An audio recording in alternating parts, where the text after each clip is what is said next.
program is from E, the National Educational Television Network. NET Journal. A look at the events and issues of the world today.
At the wheel of this car is a man torn between two worlds. He's an Arab sheikh who was born in an old Arabia and will die in a new one. He worships Allah, loves the desert, and is one of the richest men in the world. His name is Zaid.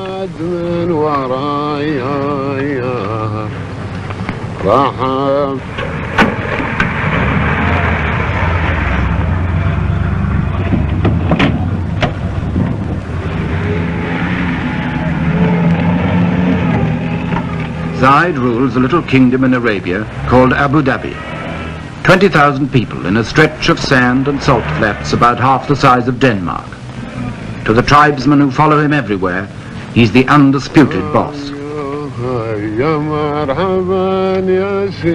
His forefathers ruled the desert from the back of a camel. He rides it in a limousine. But he remains, as they were, the center of tribal life. He's the man you serve, the man you hunt with, and the man you fight for. Above all, he's the man who leads. Wherever Zaid goes, his men go too.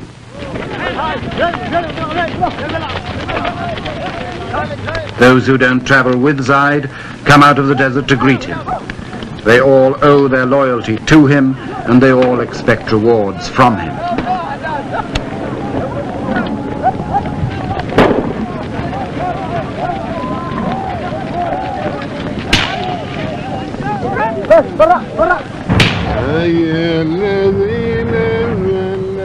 Zaid's tastes have not been influenced much by his money. He likes the simple life, to drive himself, to go hunting and camping in the desert, to be with his people as a sheikh should be, to follow the ways of the old Arabia.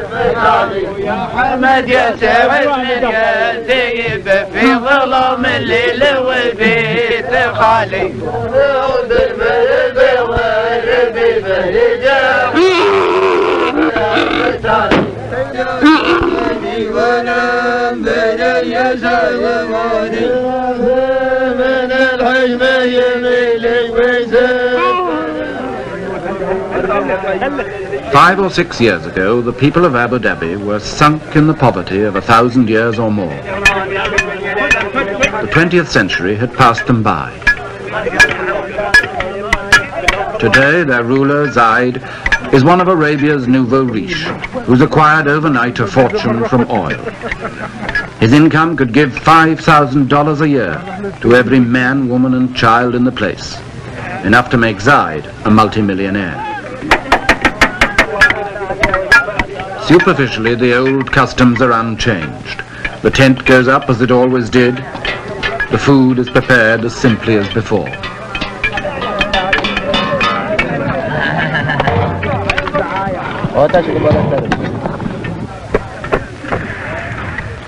Zaid's natural pace is leisurely, almost indolent. Time is about the only thing the desert's been rich in until now. Time for coffee, time for talk, time made into ritual from century to century, from morning till night.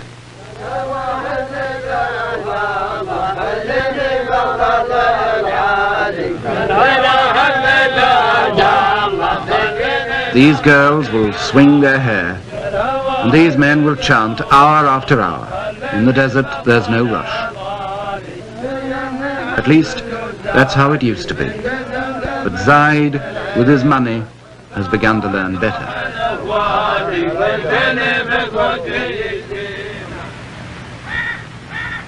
In this palace in Abu Dhabi, Zaid had a brother. His name was Shakput, and for more than 30 years he ruled Abu Dhabi in poverty and comparative peace. Shakput's rule was traditional. His word was law, but he stayed close to his people. Anyone was free to talk to him any day in the Majlis, the tribal council, and as long as they had no money, they were all relatively contented. And then in the 1960s, Abu Dhabi struck it rich, and its troubles started. In a year or two, people were demonstrating about work and wages who'd never had either in their lives before. The grumbles grew as the money mounted, because Shakput was a miser. All his life he'd been a poor man.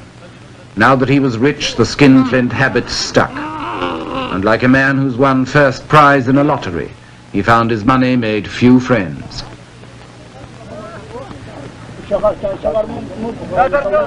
People began to say his brother Zaid would be a better ruler. He had a mind more open to the world. He was generous. He was a man's man. But Zaid had sworn to his mother years ago that he would never harm Shakput, and for 5 more years he stayed loyal, and the people waited.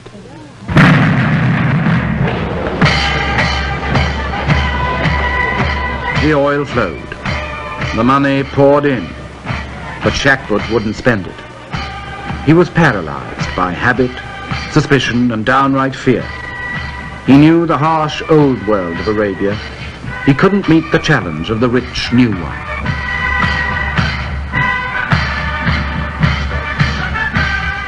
By 1966, just 5 years after oil had first been found in Abu Dhabi, Shakput's wealth destroyed him. Zaid sent him into exile and took command himself, ready to say farewell to the old Arabia. But how was he going to do it?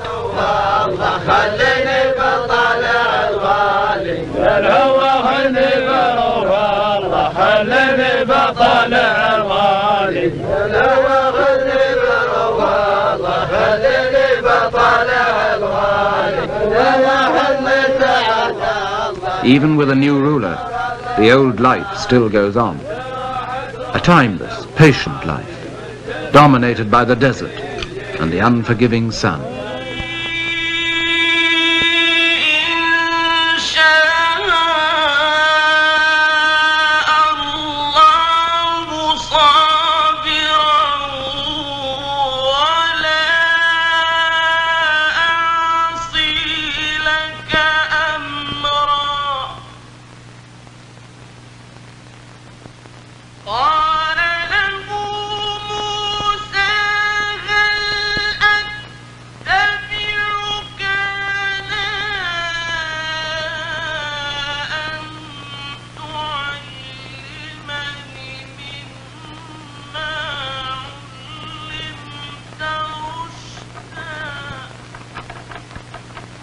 Arabia is a land of terrible heat and terrible bareness.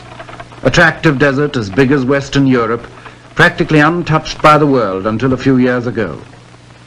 To anybody who doesn't live there, it seems a land of mystery and romance, full of the exotic promise of the veil. There are still people who think of it as the land of harems and the Arabians. In reality, it's a harsh and lonely place.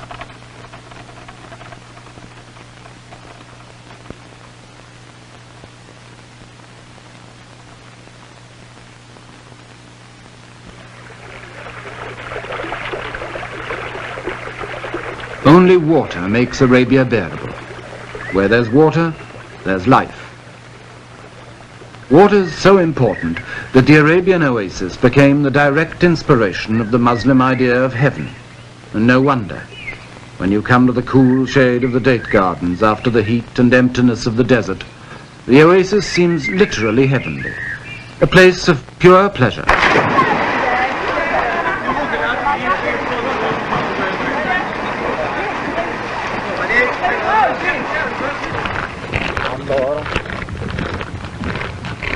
Every well in the desert is like a port.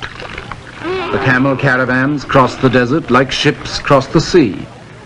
There are no frontiers, no fixed territory, no land belonging to anyone. There are just the wandering Bedouin and their camels, as attached to each other as sailors and their ships, bringing their trade to the desert markets.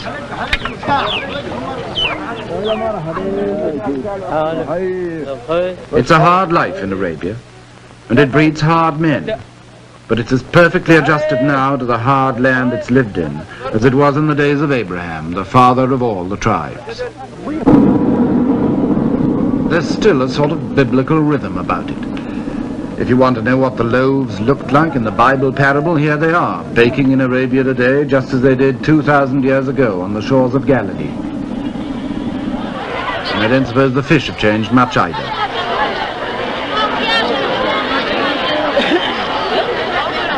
The women of Arabia still hide behind the veil, as Arabia itself has done for centuries.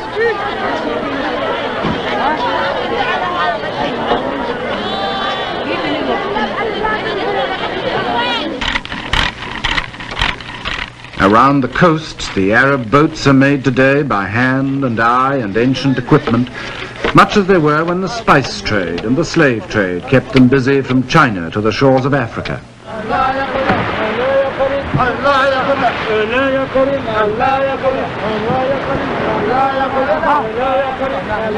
To the Arabs, the sea was a source of wealth that the barren land could not provide.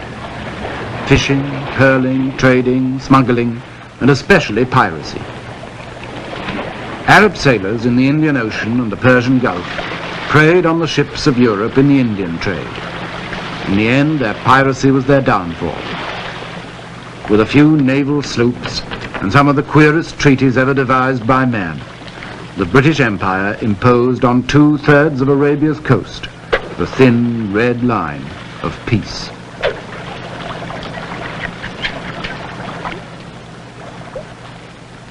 But neither the empire nor peace got much further than that. The sea was all anybody cared about. As long as that was safe, the land could rot, and so it did, in neglect and perpetual tribal warfare.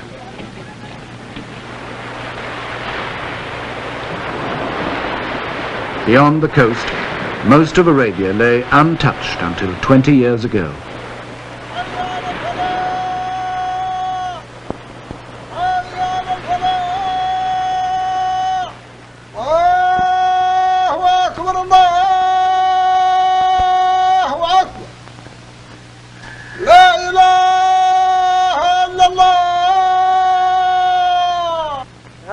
God is great. There is no God but God, and Muhammad is his prophet.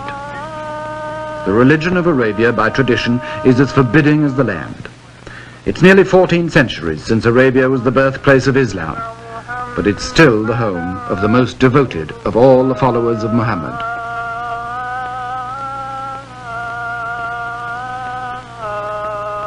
Islam means submission to the will of God. In the desert, there isn't much you can do but submit and pray for God's mercy.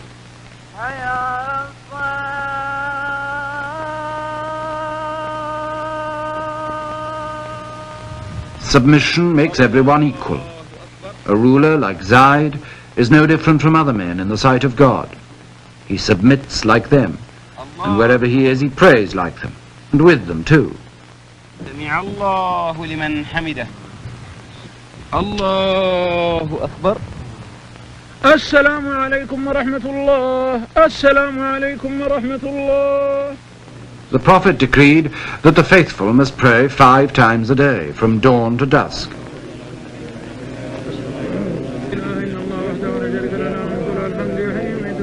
You can pray together or alone, with a priest or without one. But your submission to God is complete. You're his slave. And you can count on your fingers like a rosary in 99 different ways. May God be praised. May God be praised. May God be praised.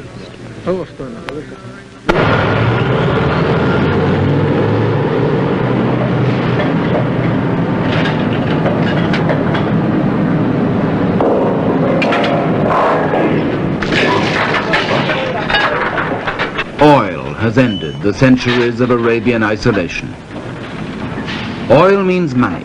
It's worth nearly $6,000 million a year around the Persian Gulf alone. And although most of the Arabian oil fields have been in production less than 20 years, their wealth is cracking the old life of Arabia wide open.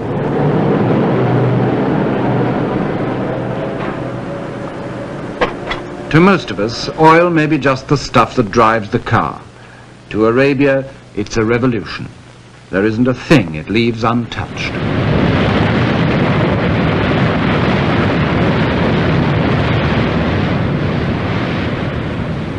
It makes the desert rich. It brings the prospectors and the lawyers and the map makers to divide it.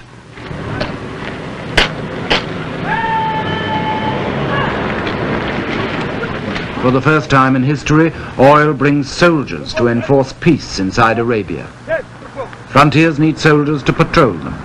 Prospectors need soldiers to protect them. So the tribesmen who once fought each other and raided the ships and commerce of the world are paid and trained as soldiers to maintain the new law. The poachers of 1,000 years have been turned in a generation into gamekeepers.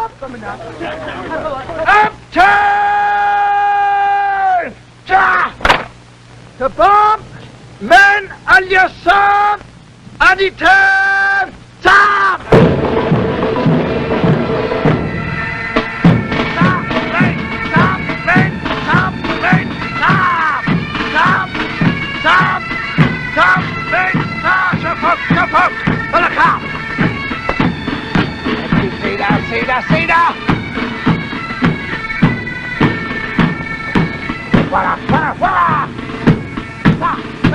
Stop! Wait! Stop! Wait! Stop! Stop! Wait! Stop! Wait! Stop!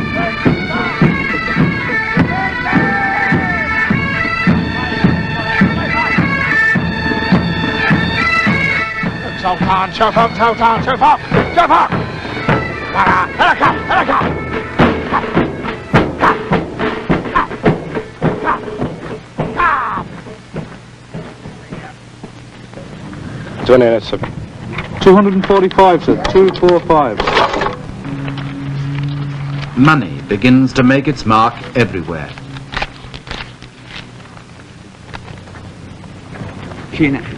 The sheikh gets millions, the soldier only a scrap, but it buys a new life for both of them. 302, sir. 302.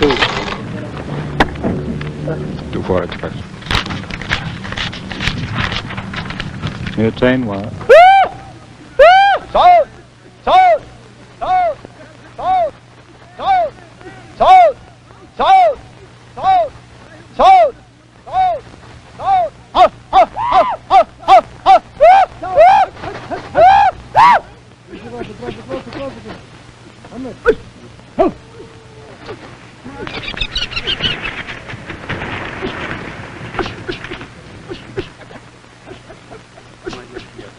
On his hunting trip, Zaid chases the desert game with a string of falcons as long as his purse.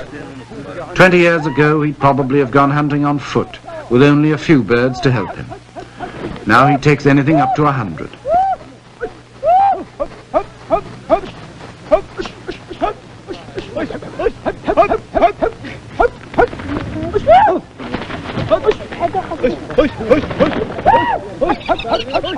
Each of Zaid's followers has a falcon to look after. They train them, stroke them, talk to them, practically sleep with them.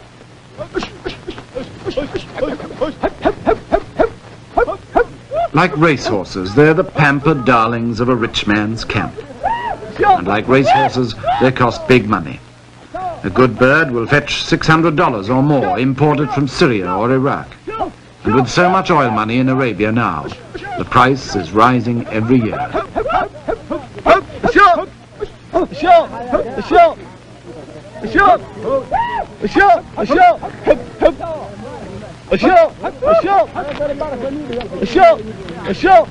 Nothing escapes the touch of money.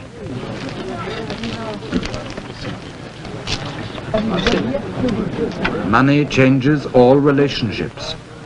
When Zaid visits his neighbors now, the traditional feast for a visitor becomes an offering to a wealthy benefactor instead. Unlike many of Arabia's oil millionaires, Zaid believes in sharing his wealth. He told me once, the oil business is like a lottery. I might still be poor and my neighbors might be rich, so we ought to help each other. He's already given away millions. Zaid's host at this feast was one of his poorest neighbors. But now that Zaid has touched his palm with silver, he won't be quite so poor.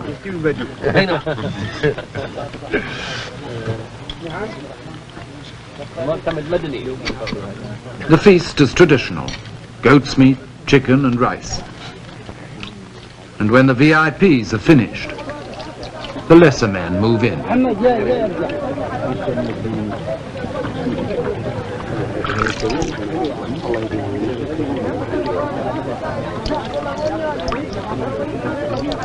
It's always the custom in Arabia for the poor to eat at the rich man's table, or rather, off the rich man's floor.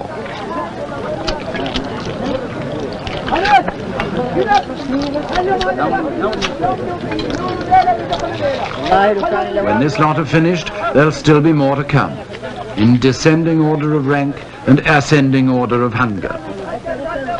It's not the most elegant spectacle, and it's not the choicest food, but in a harsh and hungry land, any excuse is welcome for a blowout, especially when it's held for a man with money.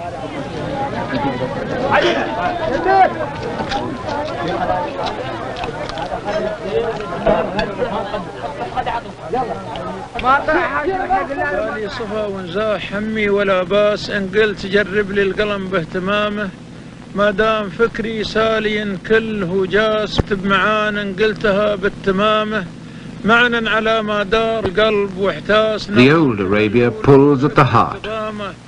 The world where Zaid was raised, and where he always likes to be. Around the campfire in the cool desert night, among his men, listening to those endless Arab fairy tales that the audience knows as well as the storyteller, of love and beauty and the 1001 nights. When the hunting's over and the caravan's resting, this is how they've passed the time for 1,000 years.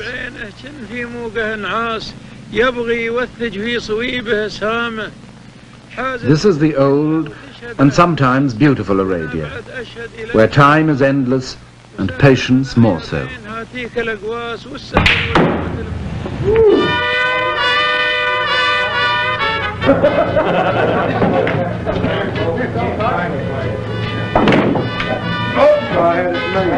But in the new Arabia, time is money, and that pulls at the purse strings. This is the Arabia of the air-conditioned desert, the sanitized, sterilized caravan of the 20th century, with its international wealth and international accents.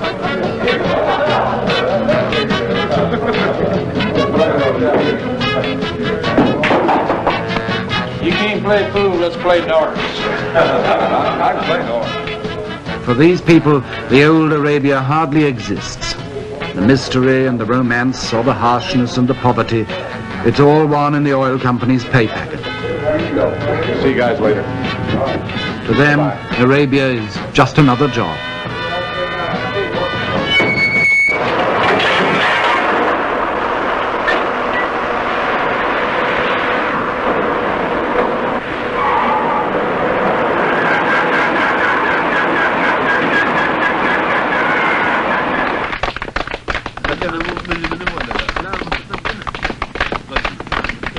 The fairy tale is over, and everyone now will live happily ever after in the dream world of the Arabian Nights. But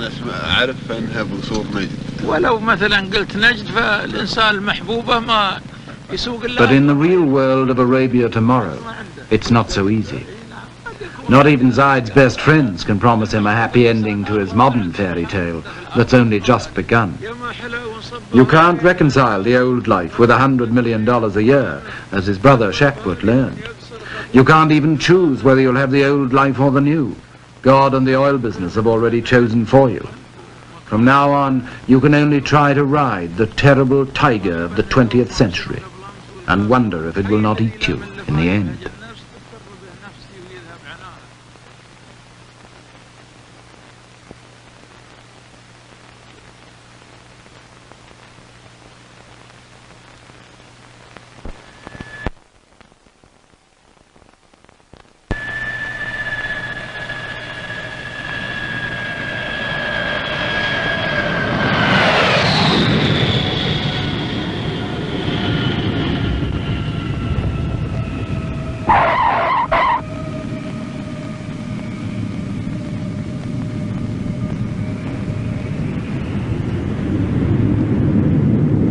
by the international jets and the local runabouts, the vultures of world commerce descend on Zayed's little kingdom.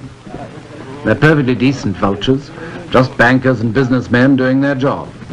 $100 million a year is a nice piece of export market to get your hands on, especially when the place so obviously needs your help.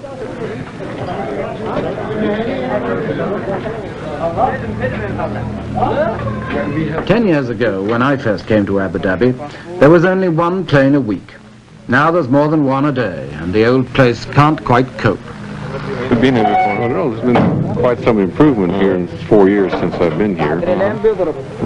I fully expect to see some floor shows when I get on into town. With some striptease also? Well, no, that's a little too much.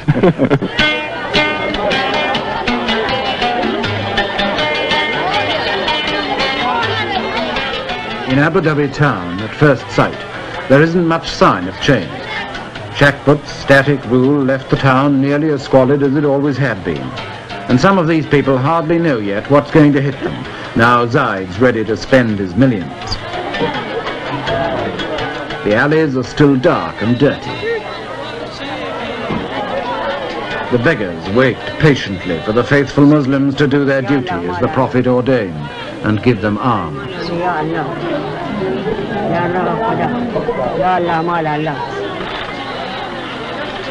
This is what Arabs call the souk, the bazaar or marketplace. And in Abu Dhabi, it's Bond Street and Fifth Avenue and the neighborhood supermarket all rolled into one.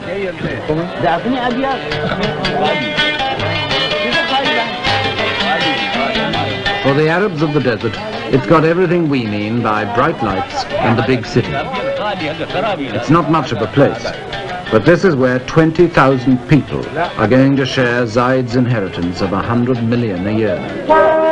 Some of them have got a share in it already. They've bought big cars to go bumping over the unmade tracks. Big lorries to cash in on the building boom. And they've also learned to throw them away, like all good modern men. There are 4- and 5-floor office blocks instead of shanties, and concrete instead of mud. The modern world, our world, is taking over. I remember, for instance, not long ago, when there wasn't a single bank in Abu Dhabi. Now, these buildings are all banks. Money in the bank means money to buy with, and the beach at Abu Dhabi is piled with purchases.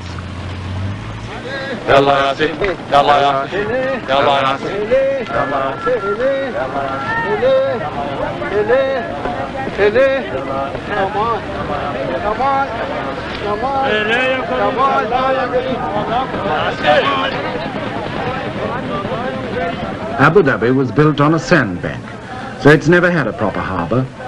But that didn't matter much when there was nothing but a few dates to ship out and a few tins to ship in. Now the whole modern world is dumped into the sand. Air conditioners and deep freezers, timber and steel, cement and typewriters, fans and filing cabinets. You name it and you'll find it here, sweeping in like a tidal wave on the old Arabian shore.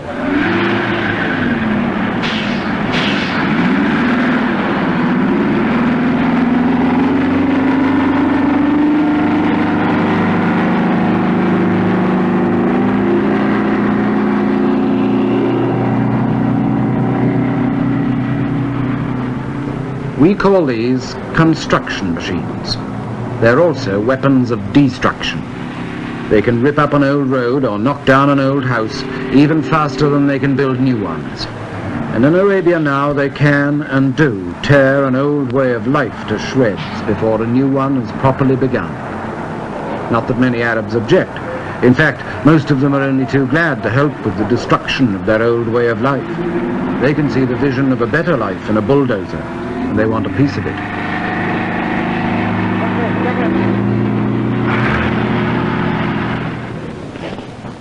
Someone, though, must try to strike a balance between building the new and wrecking the old.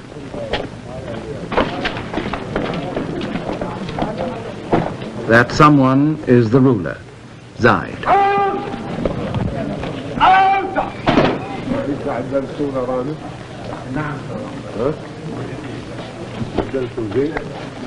Zaid knows from experience that if he's too slow to destroy the old world, he may be removed like his brother Shakbut. But if he tries to build the new world too quickly, he may destroy himself just as surely. Life for Zaid has become a perpetual balancing act between the personal leadership of the past and the faceless, impersonal administration of the future. Like Shakbut, he still holds his majlis every day, so that his people can meet him, greet him, talk to him and complain to him in the traditional desert way. The ritual is unchanged. The coffee is served. Time, motion and people seem as leisurely as ever. But behind the appearance of tradition, the revolution is creeping in. The majlis doesn't last all morning anymore. Zaid can only give his people an hour of his time. And even that's interrupted by the demands of the modern world.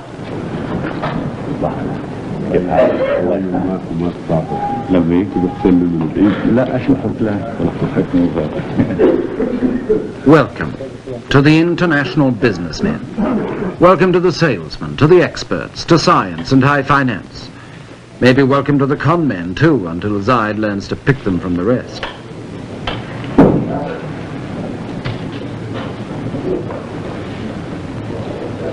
Of course they all sit down together.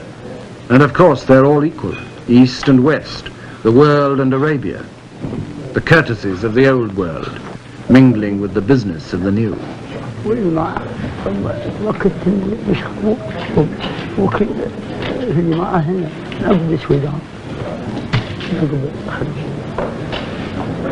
But it's the newcomers in business suits who get the places of honor at Zaid's side. And not just because Arab hospitality demands they should be favored.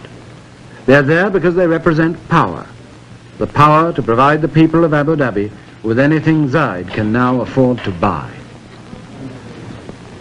Still the ritual goes on, balancing the new with the old.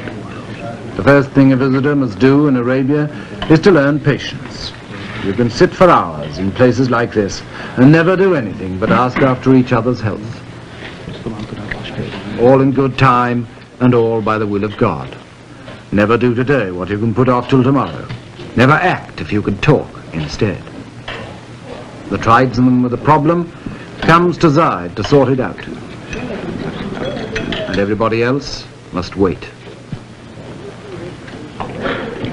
Patience and still more patience. But now there's $100 million of good hard cash burning a hole in patience every year. That's business that won't wait. It may be the will of God that's given it to Abu Dhabi, but it's the will of man, and especially the will of Zaid, that has to decide what to do with it now.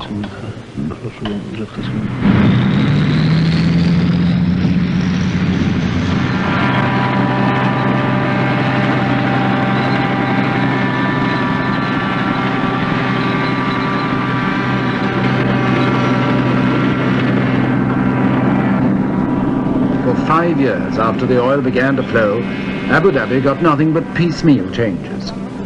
Now Zaid has come to power with a plan to make Abu Dhabi the model state of Arabia, with all the paraphernalia of development.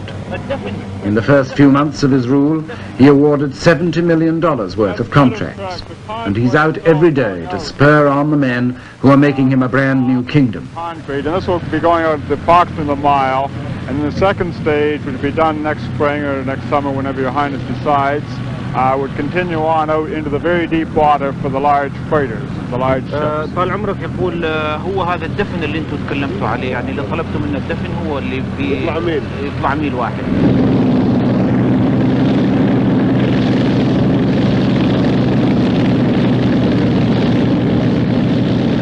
The machines that come ashore on the beach are pounding the desert into new shapes.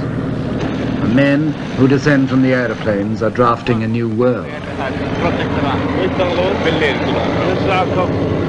You are working night shift also? Yes, day and night.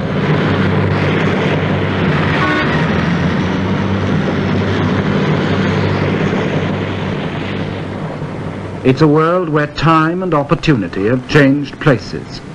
Yesterday, time seemed endless and the opportunities few. Today, time is short and the opportunities are infinite. Going out for approximately a mile, which we had discussed with you in your office when Mr. Griesbach, our design engineer, was here a month ago. Zaid told me once he didn't know what would happen in 10 years' time, but he felt he must give everything to his people now because they'd had nothing for so long. Schools and hospitals, wells and houses, an artificial deep water harbour to replace the Abu Dhabi beach, a 4-lane highway and a water pipeline across the desert, an airport with a runway longer than London's.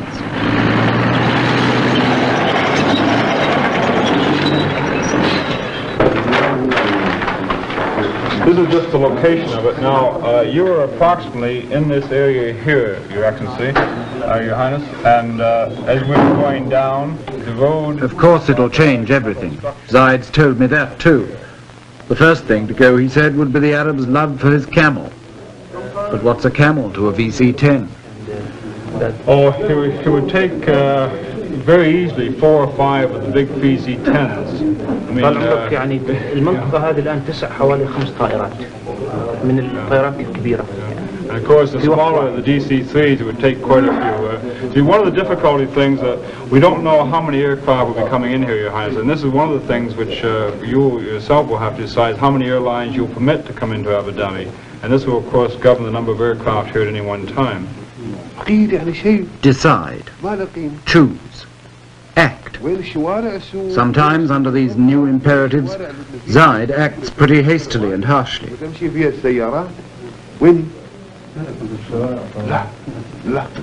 He dismissed this plan for a new souk in Abu Dhabi with scarcely a moment's thought. Small scale, no, yes, oh yes, it's small. We'd have to show detailed plans. Yes, it's bigger. يستوي هذا على حسب رضاكم اللي ما شو اسمه. لا لا لا لا لا لا لا أنا مو براضي عن هذا ولا. No, never, never, never. Take it away and start again. So 2 months' work is demolished in a moment. He who pays the piper calls the tune.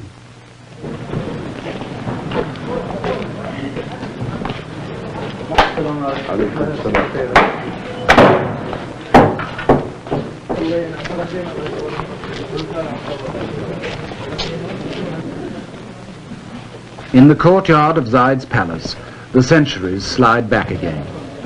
A moment ago, Zaid was the modern oil tycoon, aloof and decisive. Now he's back in the role of sheikh, the universal uncle to his people, the feudal lord with his followers, in procession to the daily feast.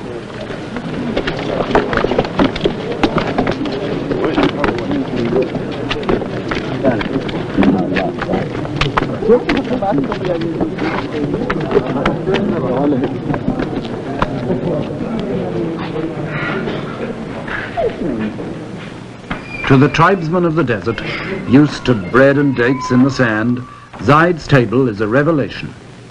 It's loaded with more food than many of them have ever seen, and it really is a table, and not just the floor. The idea of a free meal for all Zaid's followers is traditional, and he rarely sits down with less than 50 men. But the forms and the food are new. Money talks here through waiters in black ties, through plates and soup spoons, and a whole new ritual of table manners to master. Like the newly rich in any part of the world, the Arabs of Abu Dhabi are learning to keep up with the Joneses. Snobbery is the latest local vice. يمكن هناك شيء سر.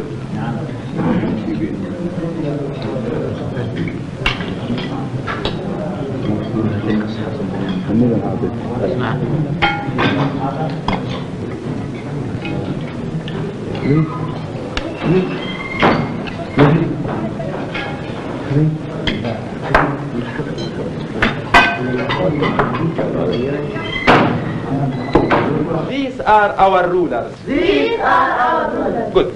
What's this? That's the door. Yes, say, that's the door. That's the door. What's that? That's the ceiling. And what's this? This is the... While the fathers learn new manners, a few of their sons learn new tongues. That's the ceiling. Foreign languages and foreign teachers bring foreign ideas.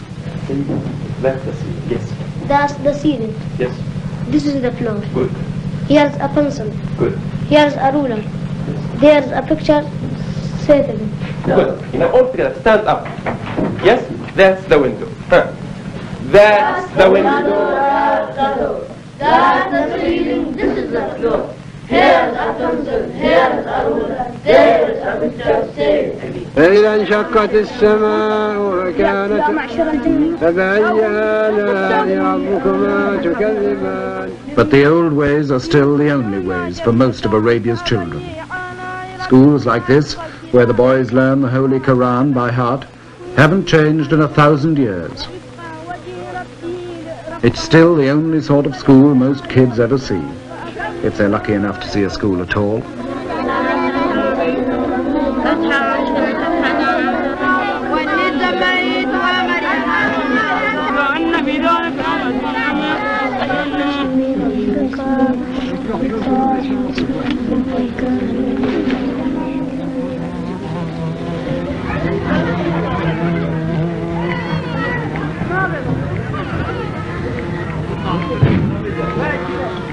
The romance of the old Arabia was always a bit of an illusion. In reality, the place was, and still is, full of desperate poverty and sickness. There wasn't a single hospital in Abu Dhabi until a few years ago, and doctors were hardly ever seen. Now there's this American mission hospital, overburdened, overcrowded, forced to compromise, like everything in Arabia, between modern standards and old habits. It's something that we have not wanted to exist, these patients being in all together, but we've been working on it, and we haven't come up with a good answer, simply because we don't have enough staff to watch all the doors. We lock the front door and they come in the back door or the side door. So we have gotten sort of used to it over the years, so that now we don't mind it much. When they're all in there together, it's their hard luck if they can't have the privacy of a personal examination from the doctor. The little children often have diarrheas or fever, colds, and sores and abscesses and such to take care of. And then the local Arabs seem to have their share of accidents, falling out of a palm tree or off of a camel. And they seem to be sort of dangerous. They may fracture a limb or break a hip. And most all of the people are suffering from eye ailments of one sort or another, from the youngest child to the oldest man, with the ailment of trachoma, which is about 99% prevalent here. Many of them are suffering from tuberculosis. More and more we are detecting this disease as we go on with X-ray.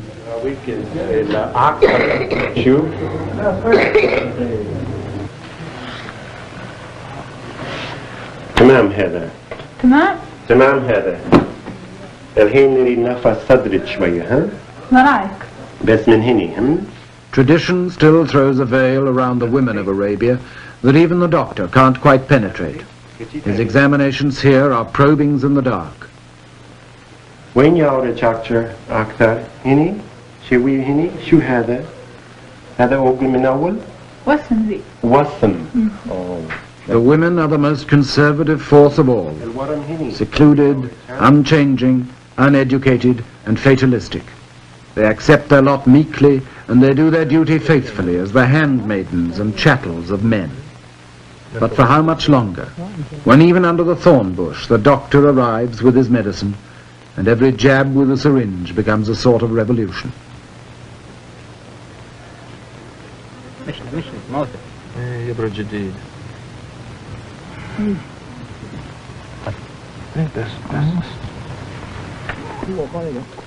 Some of it may be still a bit like faith healing. No doctor's skill could have cured this man's tuberculosis. The most that medicine could do was to give him a sort of comfort on the way to death.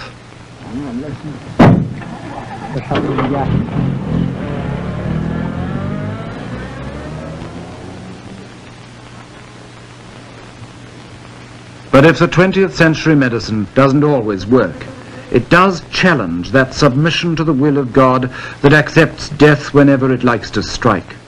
So Islam itself comes under attack.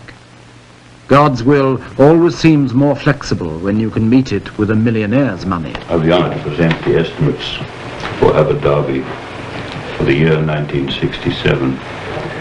The total revenue, as estimated, is 41,202,080 dinars. For the ruler, the days are over when he had so little money that nobody cared how he spent it. Now Zaid must have a budget and a British accountant to keep the books. Development expenditure is estimated at 23,275,671 dinars.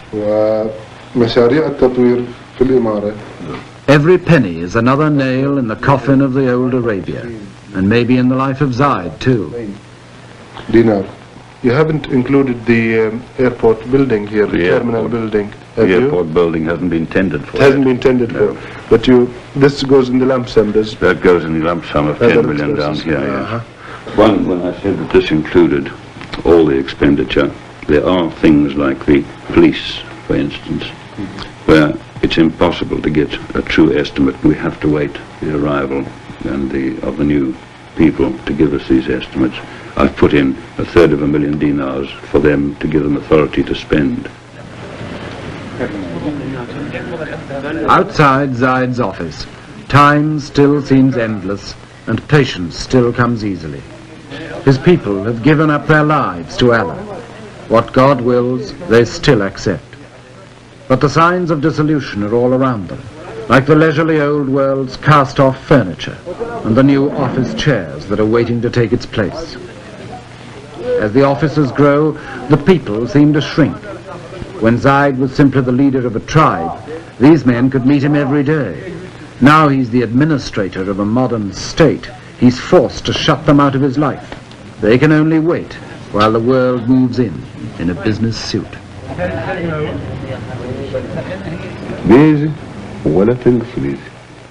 Even Zaid is a little less sure of himself. He can ask the new questions and make new demands, but who can give him the answers?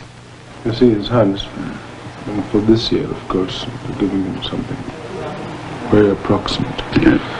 But for next year's, he'd like it as precise as possible. Well, I'm hoping that the exercise in the coming year will give us the material for next year, but at the moment there's nothing to go on.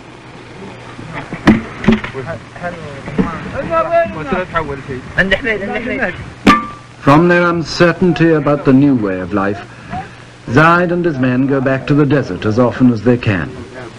The desert is still home, the place they knew before they were rich, and the only place they will really know until the day they die. In the desert for a day or a week or a month, they can go back to their old and simpler ways, to a genuine sense of comradeship that the modern world leaves no time for. There are no budgets and civil servants here, no plans, no figures, no complications, no closed office doors. نحن ناوي بنسيلكم قلنا الشيوخ قيلوا والشيوخ ما عندهم دله ونحب نسوي لهم القهوه. There's the sky, the heat, the emptiness, and the infinity of time that they've always understood. Out here, they can all be sure of themselves again. They can relax and be men again. Or perhaps, being only men, they can just be boys.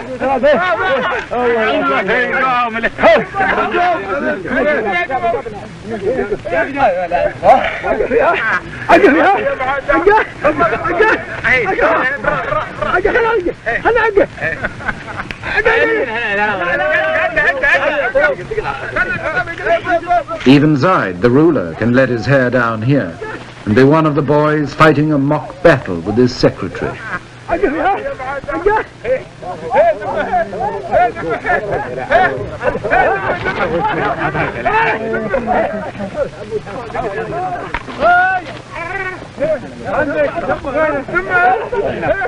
On trips like this, the desert is an escape, a recovery of innocence, a return to Eden.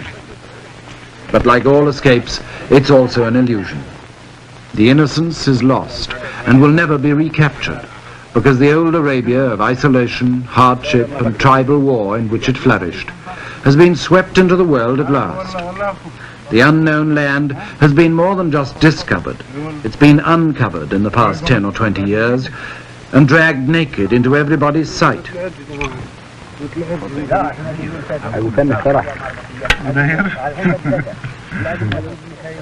Of course, this doesn't mean that the old Arabia has disappeared in the space of the last few years.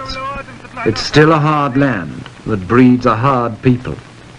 Tough individuals like Zaid and his men, and some of them still fighting a rearguard action against the assaults of the modern world. All the same, in the end, the 20th century brooks no defaulters. Here in Arabia, one of the last of the lonely lands is surrendering its old independence. From now on, its people will have to face, like the rest of us, the infinite hopes, possibilities, and disillusionments of the modern, universal world.